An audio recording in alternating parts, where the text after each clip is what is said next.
কায়তাকে কীভাবে রান্না করে আমি তো জানি না। সো হ্যালো এভরিওয়ান, আসসালামু আলাইকুম। আমি প্রথমে কায়তাগুলো ভাগ করে কাটে নিলাম। কাটানোর পর পেঁয়াজ ছিললাম, পেঁয়াজ ধুইলাম। পেঁয়াজ এখন কুচি কুচি করে কাটে নিব।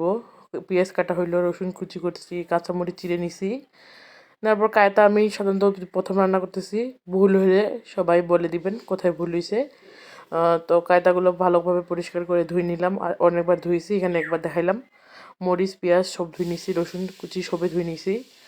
তো চুলাতে আগুন দিয়ে দিছে, তেল পেঁয়াজ দিলাম, পেঁয়াজ কুচি দিয়ে তেল দিলাম।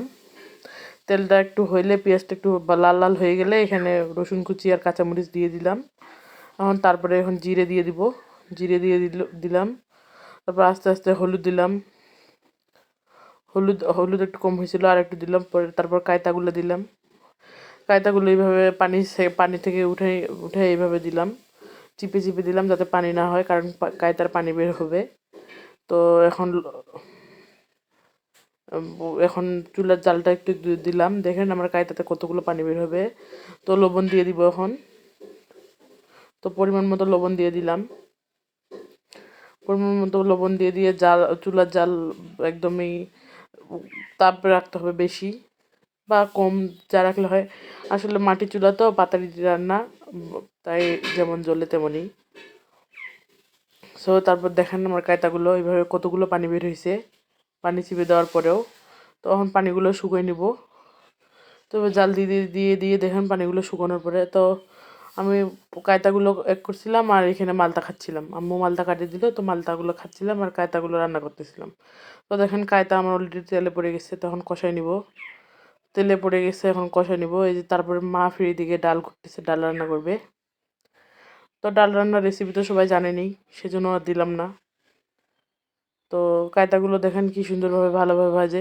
এবার ফাঁক করে নিলাম, মাঝখানটা ফাঁকা করে এখন ডিম দিয়ে দিব। ডিম দিয়ে কায়তা রান্না করব। তো ডিমটা এখন এক ভুরি করে নিব।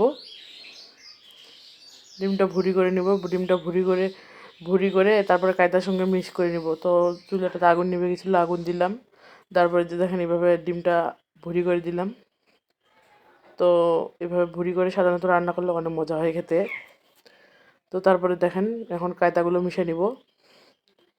কায়তাটা যা মজা হয়েছে না, কি বলবো, ভয়েস দিতে দিতে আমার জিভে জল চলে এসছে জিভে। তো এইভাবে মিশিয়ে নেওয়ার পরে আর একটু কষাবো, আর একটু ভাজবো। তো চুলা জাল দিলাম করে।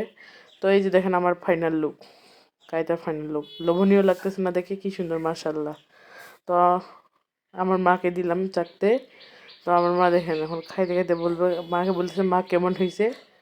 মা বলতেছে সেই স্বাদ, সেই স্বাদ, অনেক সুন্দর। So take care, bye by.